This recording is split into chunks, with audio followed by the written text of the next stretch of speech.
ఓం శ్రీ మహాగణాధిపతయే నమః శ్రీమాత్రే నమః. శ్రీవల్లి భక్తి ఛానల్ ప్రేక్షకులందరికీ కూడాను నా నమస్సుమాంజలి.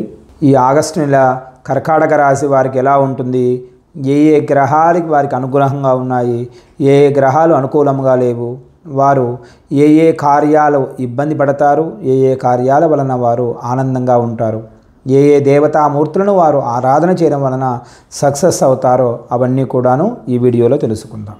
ఈ కర్కాటక రాశి వారికి ఈ ఆగస్టు నెల ఉన్నత స్థితి ఫలితాలు కనబడుతూ ఉన్నాయి, ఫలవంతంగా ఉన్నాయి, ఇబ్బందులు ఏమీ లేవు, అన్ని విధాలుగా బాగుంటుంది. మీరు ఏ పని చేస్తారో ఆ పని సక్సెస్, అన్ని పనులలో సక్సెస్ అవుతారు. చేయి వృత్తి వ్యాపారుల యందు అనుకూలంగా ఉంటుంది. ఆదాయ విషయంలో వస్తే కాస్త డెవలప్మెంట్ బాగా కనబడుతుంది. ఈ రాశి వారికి దైవ సంబంధ కార్యక్రమాలు ఎక్కువగా చేస్తారు. ఈ రాశివారు సంతోషకరమైన వార్తలు వింటారు, ఉత్సాహంగా ఉల్లాసంగా మీరు పనిచేస్తూ ఉంటారు. నూతన పరిచయాల వల్ల లాభాలను పొందుతారు. సంతానం వల్ల సంతోషంగా ఉంటారు. ప్రతి కార్యంలో కూడా మీరు చేసే పనిని దైవంగా భావన చేస్తారు కాబట్టి పనిలో కూడా మీరు ఆనందంగా ఉంటారు. స్త్రీ వల్ల మీకు ధనము లాభదాయకంగా ఉంటుంది. స్త్రీల వలన మీకు అనేకంగా కలిసి వచ్చే అవకాశాలు వ్యాపారంలో కానీ ఉద్యోగంలో కానీ మీకు కలిసి వస్తుంది. రవి శని 26 నుండి కుజుడు ప్రతికూలంగా ఉండడం వల్ల ఈ నెలలో కాస్త గజిబిజిగా కూడా ఉంటుంది. తొందరపాటుతనం పనికిరాదు. కాస్త జాగ్రత్తగా నిర్ణయం తీసుకోవాలి, లేదా ఇబ్బందులు పడే అవకాశాలు ఎక్కువగా కనబడుతూ ఉన్నాయి. వాద ప్రతివాదాలు దిగకుండా ఉంటే మాత్రం చాలా మంచిది.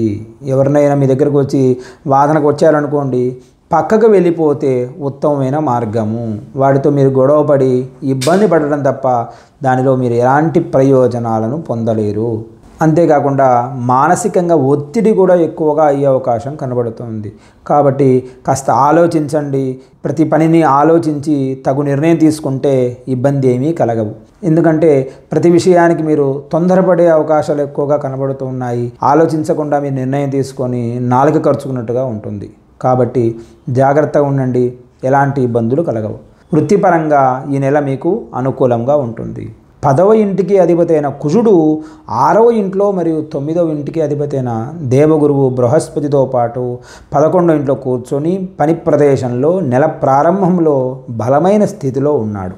కాబట్టి ఇది మీ పని అనుభవం నుండి ప్రశంసలకు దారితీస్తుంది. మీరు ఏ పని అయితే చేస్తున్నారో ఆ పనిలో డెవలప్మెంట్ అవుతారు. ఉద్యోగులైతే కాస్త ప్రమోషన్లు గట్రా వస్తాయి, లేదా వ్యాపారం చేసే వారికైతే కొత్తగా వ్యాపారాలు చేయడానికి అవకాశాలు కూడా ఎక్కువగా ఏర్పడతాయి. కాబట్టి ఉద్యోగస్తులేమో పై అధికారుల అనుగ్రహం ఉంటుంది, ప్రశంసలు పొందుతారు, అధికారుల వలన ఉపకార లాభాలు పొందుతారు.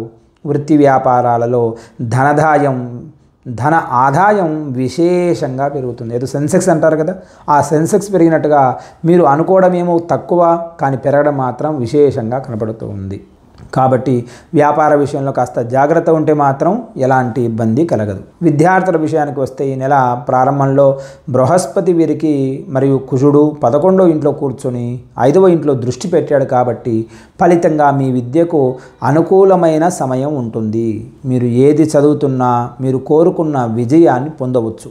మీరు పలానా కోర్సులో జాయిన్ కావాలి, నేను ఫారెన్ వెళ్ళాలి, లేదా నాకు పలానా ఈ సెట్ అలాంటి దానిలో నేను సక్సెస్ కావాలి అనుకుంటే ఈ విద్యార్థులు కష్టపడి చదివితే మాత్రం ఖచ్చితంగా సక్సెస్ అవుతారు. విద్యార్థులు తగు జాగ్రత్తలు తీసుకొని మీరు ప్రయత్నం చేయండి, ఇబ్బంది ఏమీ ఉండదు. అదేవిధంగా కుటుంబ విషయానికి వస్తే ఈ నెల స్థిరంగా సాధారణంగా ఉంటుంది. ఈ నెల ప్రారంభంలో బుధుడు మరియు శుక్రుడు 2వ ఇంట్లో ఉన్నాడు. కాబట్టి ఇది ఇంటి వాతావరణాన్ని తేలికగా మరియు ప్రేమతో నింపుతుంది, మరియు మొత్తం పరస్పర సామరస్యాన్ని కూడా మీకు కనబడే విధంగా చేస్తూ ఉంది. ఈ ఆగస్టు నెల ప్రారంభంలో కుజుడు 2వ ఇంటి పూర్తి దృష్టిని కలిగి ఉంటాడు. కాబట్టి ఇది కుటుంబ సభ్యుల మధ్య కొంత ఒత్తిడిని కూడా పెంచే అవకాశాలు కనబడుతున్నాయి. అనవసరమైన విషయాలకు వీళ్ళు లోనవుతారు, ఇబ్బంది పడే అవకాశాలు కూడా కనబడుతూ ఉన్నాయి. ఇంటిలో కాస్త ఇబ్బందులు కలుగుతాయి. అన్నదమ్ములతో విరోధం వచ్చే అవకాశాలు కూడా కనబడుతున్నాయి. కాబట్టి అన్నదమ్ముల విషయంలో మీరు కాస్త జాగ్రత్తగా ఉండండి. అన్నదమ్ములు అక్కజెల్లెలతోటి ఎవరితో ఏమీ అనకుండా ఉంటే మాత్రం ఈ నెల ఎలాంటి ఇబ్బంది ఉండదు. మీకు పైగా చంచల మనసు కూడా కదా, ఈ రాశి వారికి, కర్కాటక రాశి వారికి కాస్త చంచల మనసు. ఇప్పుడు ఇలా ఉంటారు, వెంటనే మారిపోతారు. అలా కాకుండా కాస్త జాగ్రత్తగా ఉండాలి. స్టెబిలిటీగా ఉంటే మాత్రం ఎలాంటి ఇబ్బంది ఉండదు.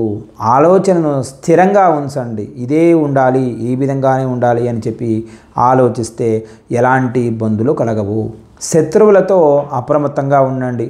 మీరు భయపడుతూ ఉన్నారు కదా, వాడేం చేస్తాడో వీడేం చేస్తాడని చెప్పి. కాబట్టి శత్రువులతో భయపడకుండా ఉండండి, జాగ్రత్తగా ఉండాలి. చెడు సహవాసాలను వదిలివేస్తే శుభ ఫలితాలు వస్తాయి. వాడు మన పక్కనే ఉన్నవాడైనా సరే వాడు చెడ్డవాడు అంటే వాడిని వెంటనే తీసి పక్కన పాడివేయండి. లేదా వాడి వలన మీకు ప్రమాదాలు కూడా జరిగే అవకాశాలు కనబడుతూ ఉన్నాయి. ఆర్థిక పరిస్థితి ఈ నెల ప్రారంభంలో కాస్త అనుకూలంగా ఉంటుంది. రెండవ ఇంట్లో బుధుడు మరియు శుక్రుడు సంపదను కూడబెట్టడంలో సహాయపడతాడు. దానివల్ల మీ బ్యాంకు బ్యాలెన్స్ బ్రహ్మాండంగా పెరుగుతుంది. ఇబ్బంది ఏమీ లేదు. ఫైనాన్షియల్గా మీరు ఈ మంతు బాగా సక్సెస్ అవుతారు. 11వ ఇంట్లో ఉన్న గ్రహాలన్నీ కూడా కుజుడు మరియు బృహస్పతి వివిధ మార్గాల ద్వారా డబ్బు ప్రవాహాన్ని సులభతరం చేస్తాడు. మీకు డబ్బు అనేక రకాలుగా వస్తుంది ఈ మాసం అంతా కూడాను. అసలు మీరు ఎక్స్పెక్ట్ చేయరు, ఇంత త్వరగా వచ్చిందా, ఇలా వచ్చిందా అని ఆలోచించే లోపలే మీకు డబ్బు బ్రహ్మాండంగా ఉంటుంది. కాకపోతే ఆదాయం బాగుంది కదా అని చెప్పి ఎలా పడితే అలా ఖర్చులు పెట్టే విషయంలో మాత్రం కాస్త జాగ్రత్తగా ఉండాలి. ఎక్కడెక్కడైనా మీరు వ్యాపారాలలో అనవసరంగా ఇన్వెస్ట్మెంట్ చేశారనుకోండి, దాని ద్వారా కూడా మీరు ఇబ్బంది పడతారు. కాబట్టి వచ్చిన డబ్బును కాస్త జాగ్రత్త పెడితే మాత్రం ఎలాంటి ఇబ్బందులు పడవు. ఆరోగ్యపరంగా ఈ మాసం వీరికి అనుకూలంగా ఉంటుంది. శని 8వ ఇంట్లో మొత్తంలో ఉంటాడు కాబట్టి మరియు మీ ఆరోగ్యం పట్ల మీరు కొంచెం కూడా అజాగ్రత్తగా ఉండకూడదు. మరీ పూర్తిగా ఆరోగ్యం బాగుందని చెప్పారు కదా అని చెప్పి ఎలా పడితే అలా ఉండడం వెళ్ళవద్దు.